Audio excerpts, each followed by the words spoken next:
матчевую пресс-конференцию, в которой принимают участие главные тренеры игравших команд. Футбольный клуб Минск Георгий Петрович Кондратьев, футбольный клуб Вершина Виталий Геннадьевич Павлов.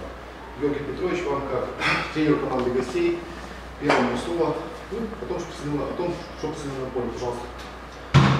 Ну, мы 3 игры не могли выиграть, конечно, ехали сюда за победой, далась она нам тяжело.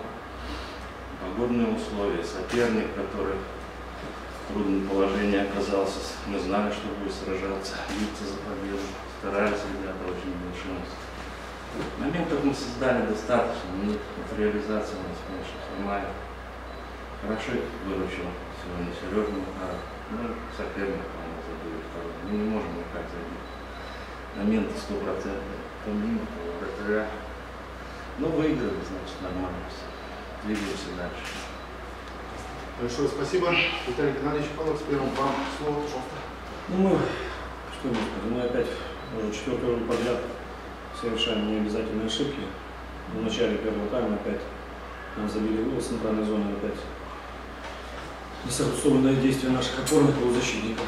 Вот. Тяжело потом при счете 0-1 проигрывая, быстро перестраиваться. Вы понимаете, когда приезжает хороший соперник, хорошего уровня команды во всех линиях, ровная, с хорошим подбором исполнителей. Ну, нам остается только бороться, вы сами видите, уже 4-й год мы стараемся, я претензий ребята предъявить не могу, потому что уровень мастерства некоторых ребят не позволяет, наверное, сейчас с такими командами бороться, потому что вы сами знаете, что у нас ребята 95-го в команде, 97-го года рождения, и команды, люди, которые к нам пришли из первой лиги, они не играли выше лиги вообще. И плюс учитывайте то, что у нас, естественно, какой-то психологический пресс на ребята давит это все, понимаете, что нужен результат, нужно команду сохранить. Мне тоже тяжело, я могу понять, поэтому в этом плане я их не прессую, они четко все понимают, что нужно делать. Но пока вот получается вот так. Но я скажу, что претензии какие-то предъявить я не могу. Вот так, вот так. Спасибо. Теперь, уважаемые коллеги, ваши вопросы. Представляйтесь, называйте ваше издание, пожалуйста. Богданович, Бейсбол, Виталий Геннадьевич.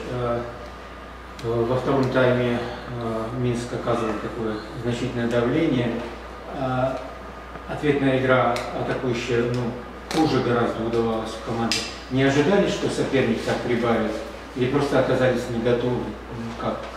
Вы знаете, мы с Брестом хорошая игра была. Понимаете, я уже говорил как-то, что когда мы собирали команду за 3-4 дня, вы знаете, что выбора у меня как такого не было. Некоторых я ребят брал из первой лиги, просто которых знал без просмотра. Некоторых приходилось смотреть, и вот, что касается наших легионеров, вот они, кто приехал, я их не забрал. То есть у меня времени не было цветного. Естественно, все ребята приехали, кто с первой лиги, кто из дубля, кто из приехали легионеры. Они в разной степени готовности. Некоторые легионеры, они у нас в основных составах не играли, тоже они растренированы, то есть не в полной боевой готовности, грубо говоря. Поэтому такого времени у меня сейчас такого нет. Мы ждем просто перерыва сейчас. Я думаю, что немножко потянет свои физические кондиции, поэтому понимаю, что некоторым ребятам тяжело. Вот у меня в середине ребятки некоторые играли после травмы, тоже опорный полузащитник. Ну, тянули, я уже не менял, потому что думал, скорее всего, что у меня подсадут крайние полузащитники, мы на это так сам делали, но они в конце держались, тянули. Ну, конечно, нам не хватало в конце движения, это видно было, понятно, что пока вот так, да.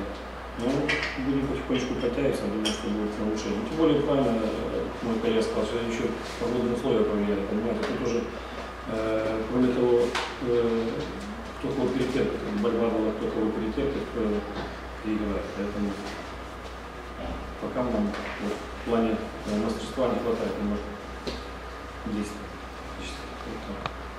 Спасибо. Еще вопросы? Ковалев, Бейсбол, Виталий Геннадьевич, во-первых, с днем рождения у вас. Во-вторых, хотелось бы задать такой вопрос. Турлин казался на поле, с стороны самым активным игроком, активным. А почему он был заменен? Как вам сказать, мы просто решили выпустить второго нападающего, нужно было в опорной зоне. Мы видели, что немножко проигрываем, поэтому хотели в опорной зоне порядок навести. Ну и впереди его мыслить, поэтому выпустили нападающего свежего, быстрого. Мы на это надеялись, вот так. Поэтому была такая замена. Спасибо. Еще вопросы? Вопросов больше нет, да? Виталий Геннадьевич, вас с днем рождения. Спасибо большое. Всего хорошего. Спасибо.